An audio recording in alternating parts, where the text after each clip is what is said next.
오늘은 가을 시리즈 세 번째 제가 메시지인데요. 주님과 함께 디자인하는 삶. 제목이 뭐죠? 주님과 함께 디자인하는 삶입니다. 여러분은 세 가지 유형의 사람들 중 어떤 사람에 해당되고 싶고 또 해당되고 있습니까?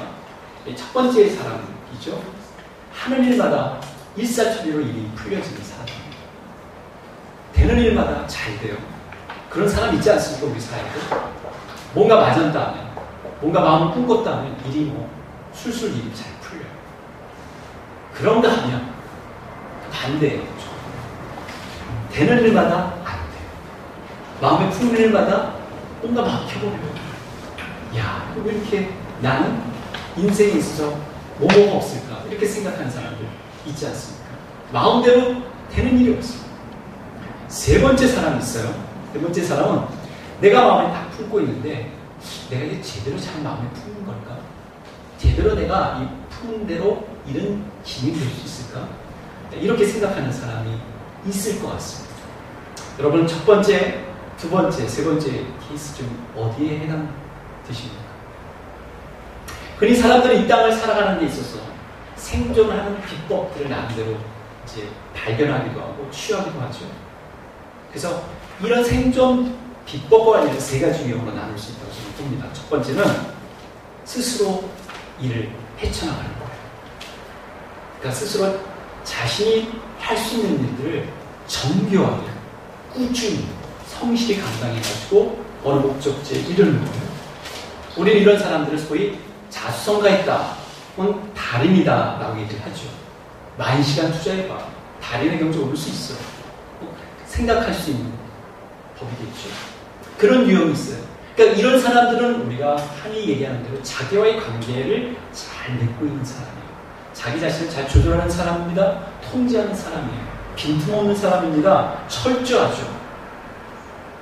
두 번째 경우는요. 어떤 사람이냐면 다른 사람들을 잘 활용하는 사람이에요. 다른 사람들이 갖고 있는 지식, 다른 사람들이 갖고 있는 지혜, 다른 사람들이 갖고 있는 능력들을 잘 활용해서 자기가 목적하는 바를 잘 이루는 사람이에요. 그죠? 우리나라의 대통령 중에 한 분이 이런 얘기 했잖아요. 나는 다른 사람들이 갖고 있는 그 지식을 잘 쓰겠다. 나는 그 식 못 따진다 할지라도. 용병술이라는 것이죠. 가장 대표적인 케이스가 누굴까요? 삼성그룹의 이 회장입니다. 애플그룹의 뭐죠? 이제는 쿠키지만 예전에는 스티브 잡스.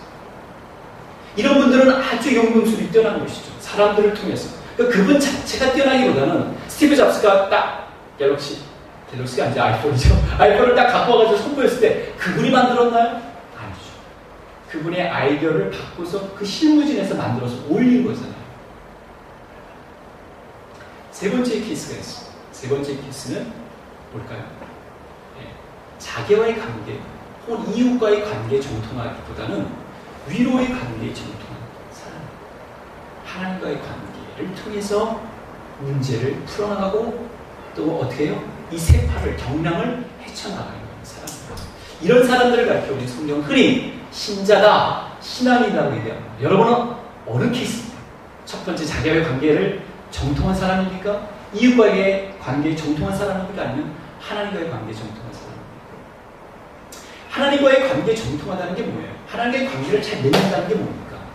여러분 관계를 잘 맺고 있다고 했을 때 도대체 무엇입니까? 제가 어제 주를 하면서 신앙 신부에게 긴 시간 할 수 없어요. 30분 내에 그걸 맞춰야 되니까 사실 제가 줄인 게 사실은 설교였어요.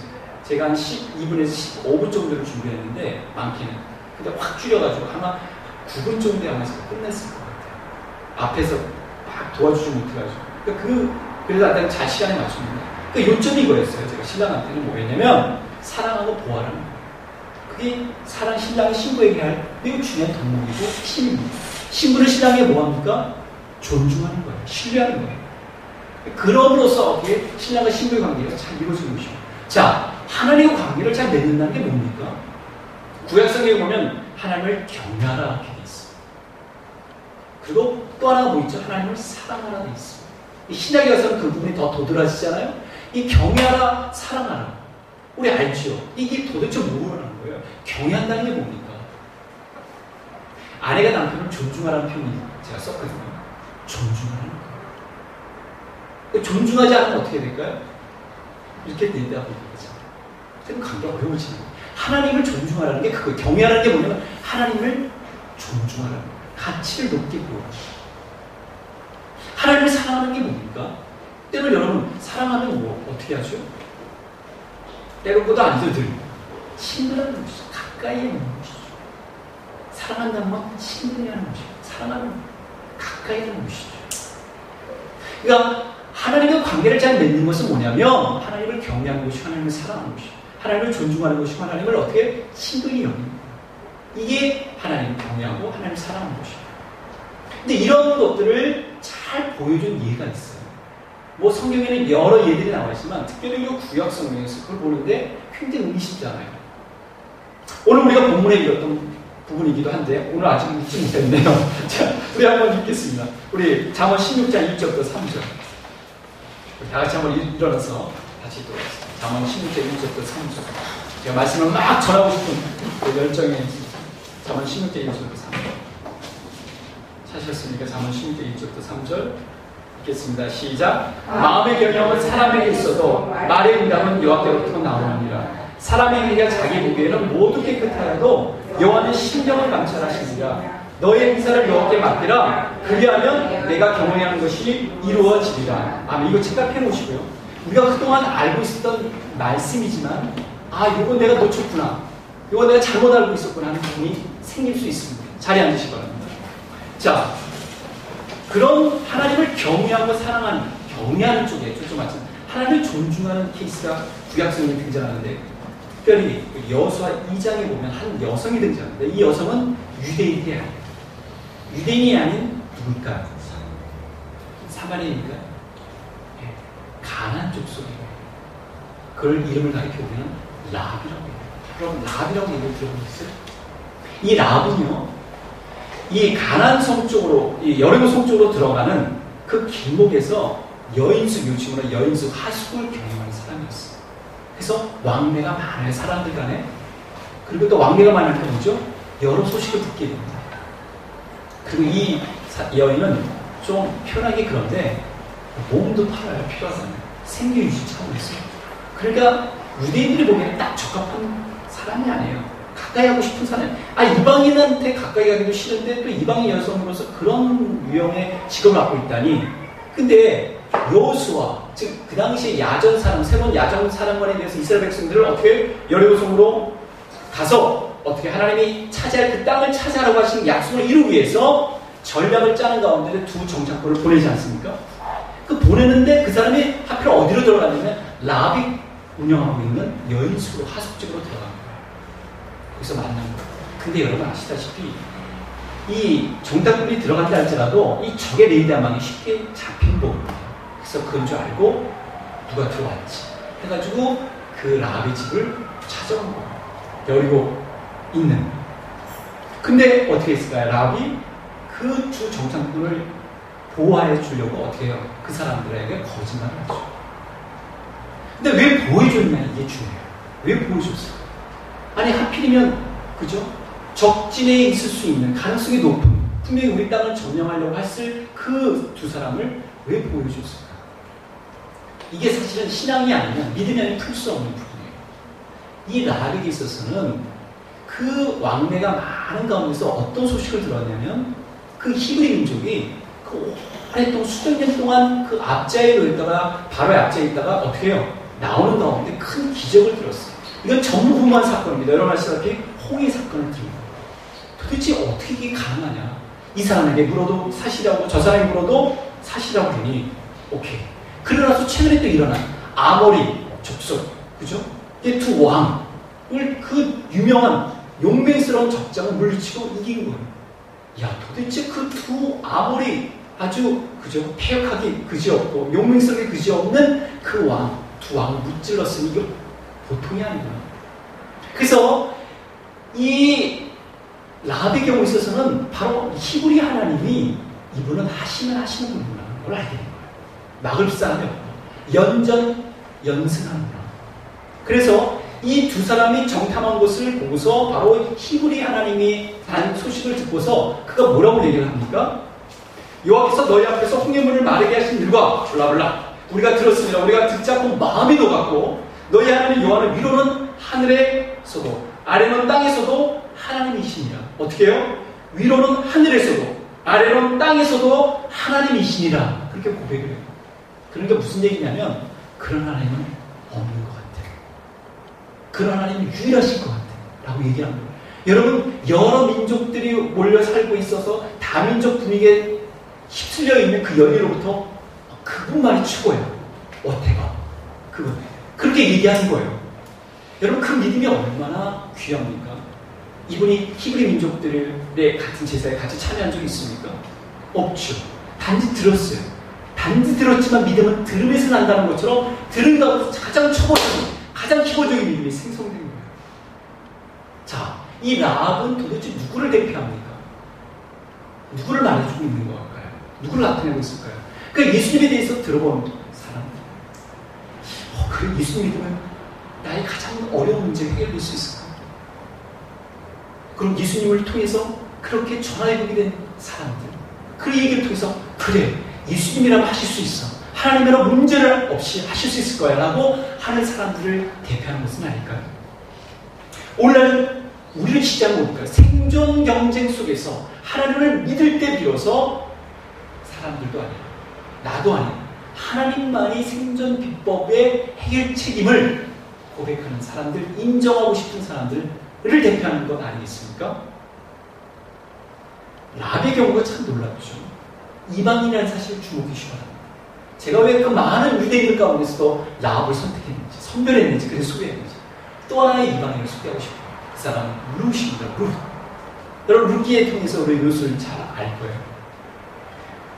룻은요, 말하자면 이방인 여성으로서 자기가 보기에는 다른 나라에서 건너온 가정과 어떻게 해요? 합류한 여인이에요. 그래서 그 안에서 다문화 가정을 형성한 거예요. 말하자면 중국이나 일본에서 한국에서 건너온 사람들과 함께 가정을 이룬 일본인 여성일 수도 있고 중국인 여성일 수도 있어요. 그런데 얼마 해가 지나지 않아 자기가 같이 지냈던, 확대 가족을 지냈던 시아버지가 세상을 떠나시네요. 그리고 또 횟수가 얼마 되지 않아서 시아버지가 눈을 감고 자기 남편도 눈을 감는 거예요. 졸지에 그 확대 가족의 가정에 누구만 남냐면 여성 세 분만 남게 됩니다. 시어머니 나오미와 그 다음에 또 그죠? 우리 동성, 그 다음에 자기만 남게. 여러분, 이런 상황에 처절하게 몰리는 경우가 드물지 않습니까? 근데 성경은 드물긴 하지만 그것을 드러내주고 있습니다. 그런 가운데 나오미 뭐라냐면 이제 너희들 돌싱이 되어라. 너희들 이제 창하지 않느냐? 그러니까 이제는 너희 나라의 민족 남자들하고 결혼해라 하면서 나는 이제 나 다 손 들고 간다. 내 본향으로 가겠다. 얘기해요. 그래서 뭐라고 얘기합니까? 룻이? 시어머니가 아름다운 관계 때문에 그런지 몰라도, 혹은 시어머니에게 처절한 형편 때문에 너무 긍휼히 여기는 마음이 생겼는지 몰라도 안 됩니다. 네버 안 됩니다라고 얘기해요. 정말 그 바짓가를 붙잡고 안 돼요. 그래서 도저히 나오미가 해결할 수 없어요. 그러면서 뭘 얘기하는 문제라고 아세요? 어머니께서 가시는 곳에 나도 가고 어머니께서 머무르시는 곳에 나도 머물겠나이다. 그쯤이면 우리가 그 사람 참 대단한 사람이다 얘기할 수 있잖아요. 성경은 거기에만 그치는 게 아니에요. 그 여성이 매우 중요한 의미의 말을 한다는 거예요. 자, 보세요. 룻은 어머니가 가는 곳에 나도 가겠다. 마음을 품었어요. 마음의 경험은 자기로부터 나와요. 그때 말을 던지는 거예요. 말의 응답을 하나님께 뭐라고 하냐면 어머니 백성이 나의 백성이 되고 어머니의 하나님이 나의 하나님이 되시니. 어머니의 백성이 나의 백성이 되고 어머니 하나님이 나의 하나님이 되시니. 그러니까 이전에는 어떻게 해요? 나는 모함 여인이고 어머니는 히브리 민족이에요. 이거 구별적인데 지금 어떻게 해요? 내가 히브리 민족이에요. 그리고 히브리 민족이 순응하고 존경하고 경외하는 그 하나님을 나 하나님 모시겠다라고 결정돼요. 말의 응답. 다시금 기억해 주시기 바랍니다. 어떻게 해요? 라합도 어떻게 해요? 그 하나님. 내가 그 하나님이 어떤 하나님이냐면 너희 하나님 여호와는 위로는 하늘에서도 아래로는 땅에서도 하나님이시다. 유일하신 하나님을 고백하고 오신 거예요. 야, 안 되겠다. 내가 어쨌든 때가 오면은 내가 그 하나님에 붙들어야 되겠다. 이 마음을 갖고 있었던 거예요. 마음의 경영은 사람에게서 난다 할지라도 말의 응답은 뭐예요? 하나님께부터 나온 것이죠. 도대체 이 룻의 결단이, 라합의 결단이 오늘 본문과 무슨 상관이 있냐는 거예요. 여러분, 1절 마음의 경영은 사람에게 있어서 지금 마음으로 어떤 여러분 계획을 세우지 않습니까? 올해 초에도 그렇고 여름에도 그렇고 가을에도 그렇고. 근데 그 말에 어떤 게 있다면 말의 응답은 여호와께부터 나오는 겁니다. 자신의 마음으로 품은 뜻이나 세운 계획을 말로 표현할 때가 있어요. 이게 중요해요. 신앙으로 고백할 때가 있어요. 이게 중요한 것이에요. 자신이 표현한 말에 어떤 내용이 담겨 있느냐, 어떤 내용을 담고 있느냐, 이게 중요해요. 그러니까 라합의 경우는 뭐죠? 라합의 히브리인들을 이끄신 그 하나님이 얼마나 위대하신가? 내가 하나님께 붙어 있어야 되겠다. 그 하나님이 유일하신 하나님이신데 내가 그분께 붙어 있으면 나의 생명뿐만 아니라 나의 가족들도 보존할 것이다. 그래서 어떻게 되죠? 그 말의 응답이 뒤따랐나요? 여호수아서 6장 25절에 보면 이렇게 소개합니다. 여호수아가 기생 라합과 그의 아버지의 가족과 그에 속한 모든 것을 살렸습니다. 여러분, 두 정탐꾼이 듣고서 잊어버린 채 여호수아한테 얘기하지 않았어도요, 그 여인 생명을 구할 필요 없어요. 아니, 바쁜 일을 많을 때 두 정탐꾼이 보고서 막 작성할 때 거기서 어떤 여인이 이렇게 했는데 하나님에 대해서 고백합니다. 그러니 그 가족 살려주세요. 보고서에 누락시킬 수도 있어요. 하나님 그걸 다 보시고 결국 여호수아를 통해서 하잖아요. 여호수아를 만난 게 아니란 말이에요. 두 정독관을 만났지만 여호수아를 통해서 어떻게 해요? 그의 아버지의 가족과 그 거주했을 이는 여호수아가 여호와를 정탐하려고 보낸 사자들을 숨겼을 보호했다는 것이죠. 물론 내가 나중에 또 말씀드리겠지만 여기서 끝난 게 아니에요. 또 룻의 경우를 한번 봅시다. 유대인으로 오잖아요. 유대인으로 와가지고 여러분, 다른 지역에서 온 분들을 맞이해서 같이 사는 것도 힘들었지만 이제 내가 어떻게 그 지역에 가서, 말하자면 연변이나 상해나 우리 신평 형제가 갔던 소주 그쪽에서 온 거예요. 청도 같은 데 와가지고 이 중국에서 와가지고 이제 한국에서 한국 땅에서 사는 거예요. 이제 겨우 배운 말 가지고 말이죠. 안녕하세요 이런 말 가지고 살아가니 얼마나 힘들겠습니까? 그러니 이제 그 피고용인이 돼서 살아간단 말이에요. 근데요, 룻이 그동안 그 시어머니를 잘 섬긴 그 효성이 감탄한 한 사람이 눈여겨보고 있었어요. 그 사람이 뭐라고 얘기를 하냐면 보아스가 룻에게 여호와께서 내가 행한 일에 보답하시길 원하면 이스라엘 하나님 여호와께서 그의 날개 아래, 이게 굉장히 중요한 의미가 있어요. 그의 날개 아래 보호를 받으러 온 내게 온전한 삶 주시기 원하는 것. 이 보아스를 통해서 이미 하나님께서 너를 보호하시려고 하신 거다라고 표현한 거예요. 주의 날개. 그 날개가 어떻게 예수님으로 오면은 그 예수님의 그 옷자락을 만지는 그 사건하고 이어지거든요. 그 뭐 오늘 주제와 같지 않으면 나중에 시간 되면 제가 말씀드리겠지만, 근데 그 당시에 어떻게 해요? 그 보아스가 운영하는 그 회사에서 피공용으로 열심히 일하고 있었던 그 사람에게 그런 얘기를 하니까 얼마나 힘이 납니까? 그래서 뭐라고 얘기하냐면, 룻이 뭐라고 답하냐면, 내 주여, 주 관계예요. 주님이에요. 그죠? 자기는 하녀고 여종이고, 내가 당신께 은혜를 입기를 원하나이다. 나는 당신의 하녀 중에 하나와도 같이 못하나 이 하녀를 위로하시고 마음을 기쁘게 하시는 말씀을 하셨나이다. 스스로 뭐라고 얘기하냐면, 저는요, 여기 거주하는 한국인 고용주, 피고용이라고도 저는 다르잖아요. 저는 이제 뭐 중국에서 일본에서 건너왔는데 뭐 제 스테이터스도 그렇고, 그러니까 저는 제대로, 근데도 저를 이렇게 저를 봐주시니까 정말 너무 고맙고 감사합니다. 이 표현을 쓴 거예요. 제가 하인과도 같이 못한데 이렇게 저를 기쁘게 해주시고 저를 이렇게 칭찬해 주는 거예요. 무슨 자신을 칭찬해 주는 고용주의 감사의 표현을 합니다. 그리고 시간이 지나죠. 그녀도 잊어버린 듯한 말. 시어머니를 향해 말했던 어머니 하나님이 나의 어머님이 되고, 어머님의 백성이 나의 백성이 되고, 어머님의 하나님이 나의 하나님이 됩니다. 룻기 4장 13절에 이렇게 돼 있어요. 이에 보아스가 룻을 맞아. 이게 뭐예요? 맞아요. 아내로 삼고 그에게 들어간 거예요. 그를 합니다. 여호와께서 그에게 임신하심으로 그가 아들을 낳았지. 그 오벳이 뭐냐면 이 다윗왕의 아버지 이새의 또 아버지예요. 그러니까 증조 할머니가 누구냐면 룻이에요. 다윗의. 놀라운 사실은 이 보아스가 누구의 아들이냐는 거예요. 마태복음 1장 5절에 보면 살람을 통하여 누구예요? 살람이 누구를 통하냐면 라합을 통하여 누구를 낳냐면 보아스를 낳는다. 그러니까 라합은 바로 보아스의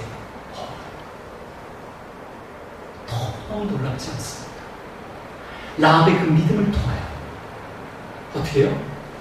신실한 어떻게 믿음의 살람의 남편을 만나고 히브리 남편을 만나고 거기서부터 나온 보아스라는 아들을 통하여 또 어떻게 해요? 룻을 또 맞이하게 하나님의 구원의 경험이 아주 섬세하게 놀랍게 전착되게 됩니다. 하나님은 이렇게 역사하시는 것이죠. 룻은 분명 이방인이었습니다. 그리고 어떻게 해요? 그의 시어머니 일수인 그 당시 살았는지 안 살았는지 우리가 알 수 없기 때문에 내가 시어머니일 수 있는 그 라합도 어떻게 해요? 이방인이었어요.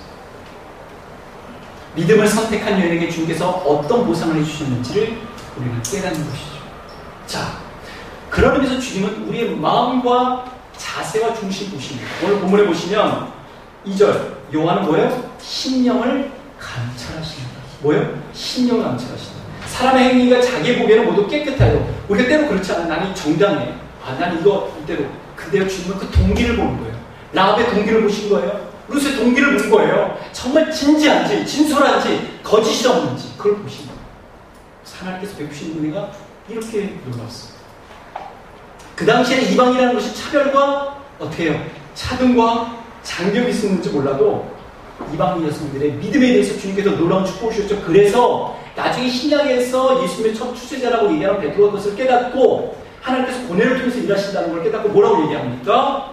각 나라 중 하나님을 경외하며 의를 행하는 사람은 다 받으시는 줄을 뭐예요? 깨달았도다. 다 받으시는 줄을 뭐예요? 내가 깨달았도다. 여러분 하나님이 행하시는 일에 대해서 믿음으로 고백하는 게 얼마나 중요한지 몰라요. 근데 이 여성이 어떤 점이 하나님으로부터 그런 말의 응답을 가져왔습니다. 오늘 본문에요. 3절을 보시면 너희 행사를 여호와께 맡기라 이렇게 되었죠. 근데 이 맡기라는 단어가 좀 더 분명히 할 필요가 있어요. NIV 성경에는 commit to the Lord 이렇게 되어 있어요. 즉 너를 하나님께 위탁해라, 맡겨라, 전념하라, 의지해라 이런 뜻이에요. 이게 NIV가 갖고 있는 해석이에요. Commit to the Lord, whatever you do. 너 무엇을 하든지 어떤 일 하든지 어떻게 해요? 주님께 전념해라. 아까 전사님이 뭐예요? 어떤 일 하든지 하나님 사랑하라. 그게 좀 우선 주님께 전념하라는 거예요. 주님께 집중하라는 거예요. 그 해석. 너의 행사를 이렇게 말하는 게 주님께 전념하라는 거예요. 그러면 내가 경외하는 것이 이루어지는 거예요. 반쪽만 전념하면 그 전념이라고 말 수도 없지만 반쪽만 집중하면 그 이루어질까요? 반쪽만 주님을 사랑하면 이루어질까요? 많은 경우 오해 없이 들으십시오. 내 왜 내 기도가 응답되지 않을까? 내 왜 내 일들이 잘 풀려지지 않을까? 적지 않은 경우 신자들에게 있어서는 전념하지 못하기 때문일 수 있어요. 내가 왜 내 신앙에 대해서, 왜 내 가족에 대해서, 내 교회에 대해 만족하지 못할까? 전념하지 못했기 때문에 오는 상처일 수도 있고, 전념하지 못해서 오는 실망일 수 있다는 것을 많은 성도들이 놓쳐버리고 있어요. 여러분 보십시오. 이와 함께 맡기라. 너의 행사를 얻고 맡기라는 건 전념하라는 뜻이에요. 근데 전념할 때 뭐예요? 그 동기까지 주님이 보시는 거예요. 심령을 살핀다는 건 뭐냐면 motivation, 동기를 살핀다는 뜻이 더 가까워요. 의미가. 그러니까 여호와께서 뭐예요? 그 동기를 살핀다는 거예요. 내가 동기. 내가 주님의 일을 하더라도 동기가 중요하지 않습니까? 그렇죠. 내가 어떤 일을 하더라도 동기를 보시는 거예요. 동기가 깨끗하냐, 순전하냐, 올바르냐, 주님 옷이 합당하냐. 라합을 살피셨고 그런 룻의 동기를 살피시는 하나님은 주님, 얘네들이 정말 동기가 옳구나 하나님 보시고 있고 그리고 주님께 정말 매달려 있고 주님 없이는 살 수 없다는 것을 알고 있고 그냥 그 당시에 립서비스로 엄마의 제가 쫓아갈게요. 어머니, 제가 어머니의 백성이 저의 백성이 되고요. 그런 게 아닌 걸 주님이 아신 거예요. 그래서 그 말에 어떻게 해요? 응답을 주님께서 주시는 것입니다. 시간이 흘렀지만 무슨 잊고 있었는지 몰라도 하나님은 그 먼저 어떻게 해요? 라합을 통해서 보아스를 주시었고 준비된 보아스를 통해서 또 준비된 룻에게 그 역사를 주신 것입니다. 여러분, 주님께서 일하신 것이 얼마나 중요한지 아셔요.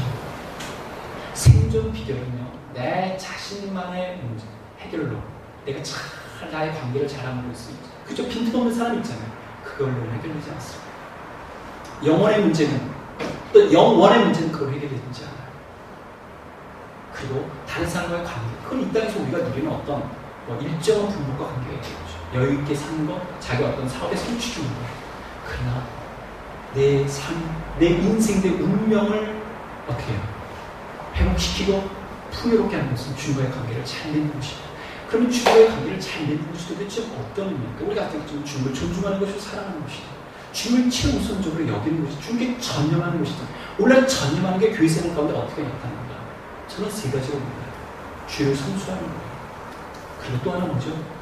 물질과 시간에서 줄 11조 생활을 하는 거예요. 그리고 사랑에 봉사하는 것이고, 이 세 가지야말로 주님을 존중하고 주님을 사랑하는 저는 리트머스 시험제라고 하고 싶어요. 많은 분들이 그렇게 얘기를 하지만 저도 아울러 강조하고 싶습니다. 여러분, 아시안게임 사실 저도 못 봅니다. 그냥 기록만 김박태환 선수를 이렇게 하는 거예요. 박태환 선수가 어떻게 됩니까? 근데 제 눈길을 기록한 기사가 있었어요. 여러분, 카타르라는 지역을 아십니까? 카타르가 사우디아라비아 쪽하고 가까이 붙어 있는데, 사우디아라비아는 크잖아요. 카타르가 요만합니다.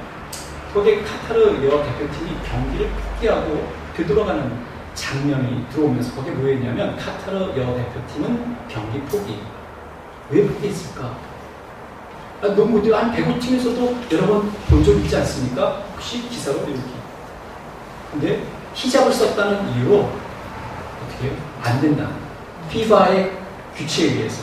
FIFA가 아니라 FIFA의 비율 베이스가 안 된다고 해가지고 결국 어떻게 해요? 그 전에 이 사람들 볼면 소리 뭐냐면, 아니 대회 전에는 그렇게 들었는데 근데 규칙상 안 된다 해가지고 결국 어떻게 했어요? 타협도 못한 채 경기장을 나야만 했어요. 배구는 된다고 해요. 남자들이 히잡을 쓰지 않으니까 그렇지만, 왜냐면 이 규정상 이걸 쓰게 되면 사람들은 너무 부딪히단 말이에요. 부딪히면 혹시라도 이것이 상대방의 가게 될 수 있기 때문에 어떻게 머리 이런 걸 쓸 수가 없는 거예요. 이걸 착용할 수가 없는 거예요. 혹시라도 상대방. 그 규정 때문에 한 건데, 그러나 누가 저 하게 할래요? 여기까지 와가지고 어떻게 몽골과 그것도 첫 번째 경기예요. 못한다니. 무엇 때문에 그랬을까요? 이슬람 신앙 때문에. 기독교계에서 주일날도 지금 진행되고 있는데, 그런 거 관련해서 아니다. 기독교인들도 그런 부분이 있지 하는 생각 때문에 제가 한번 소개하죠. 지금부터 수십 년 전, 파리 올림픽에서 일어난 한 사람의 이야기를 소개하고자 합니다. 여러분, 불의 전차라는 영화를 보신 적도 있을 거예요. 네.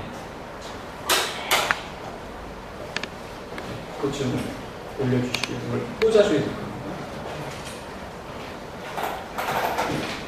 좀 있으면 이제 나옵니다. 에릭 리델가 해롤드라는 사람. 해롤드는 유대인이에요.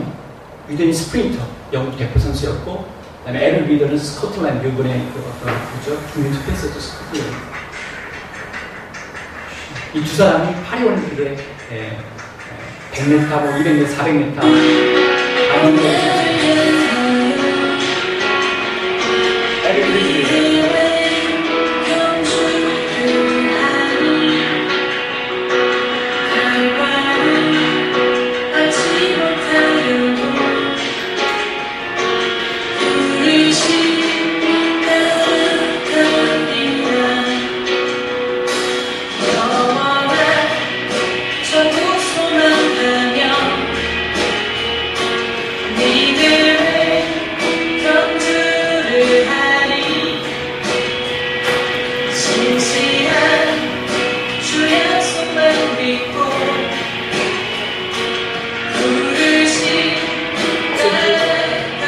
이 당시에 영국 왕자까지 와가지고 설득하는 거예요. 참여해야 된다.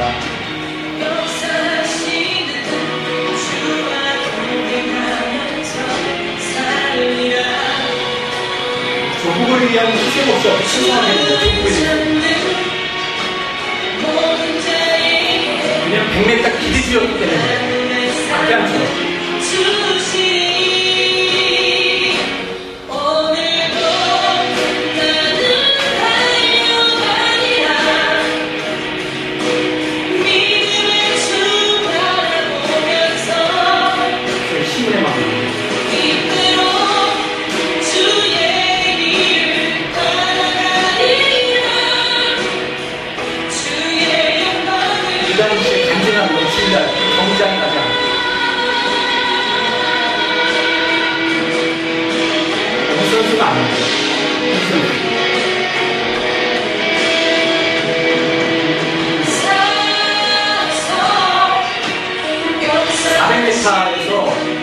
이제 100m 후에 있잖아요. 400m 할 때 이 간증을 이분이 거기서 하는 건데, 그 당시에 여기 잠깐 멈춰주세요. 이 건대전산이 뭐냐면 미국이에요. 미국의 마사지 선수들 할 때 마사지로 온 사람의 도움 어시스트가 이 사람이 그 100m 출전 포기를 듣고 너무 감동한 나머지 사무엘상의 말씀을 전해주는 거예요. 그저 2장 30절 말씀인가요? 그 말씀을 전해준 거야. 나를 존중히 여긴 자를 내가 존중히 여기 말씀을 전해준 거야. 그걸 딱 들고 이 사람이 인스피레이션 얻은 거예요. 그걸 쥐고 뛰는 400m는 이 사람이 주종목이 아니에요.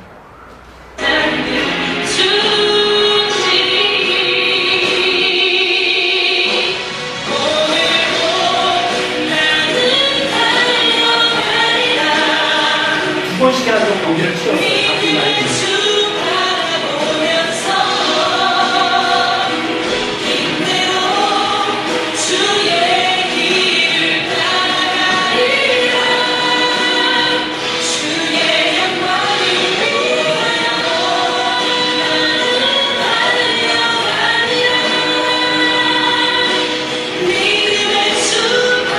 모든 일이 쉽게 다니시고 모든 일이 나에 다니시고 모든 일이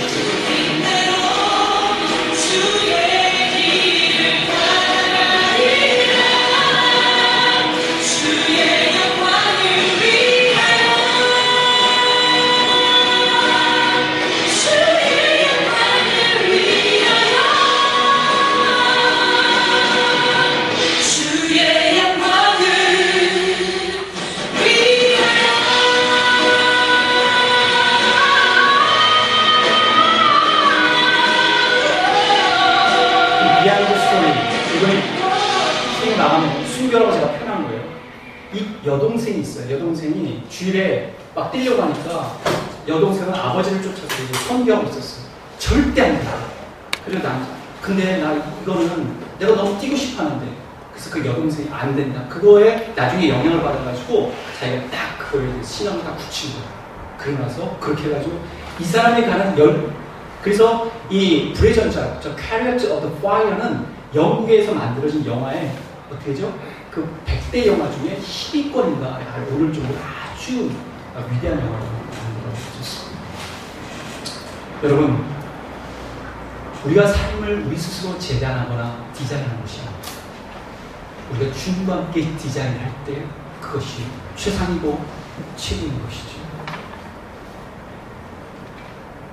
우리가 주님과 함께 디자인하려고 할 때 이것을 염두에 주셨으면 좋겠습니다. 내가 정신으로 주님께 향하는가? 그리고 내가 하나님의 동기가 주님께 인정을 받고 있는가? 그거 집중하셨으면 좋겠습니다. 그럴 때 마음의 계획은 사람에게 있다 했잖아요.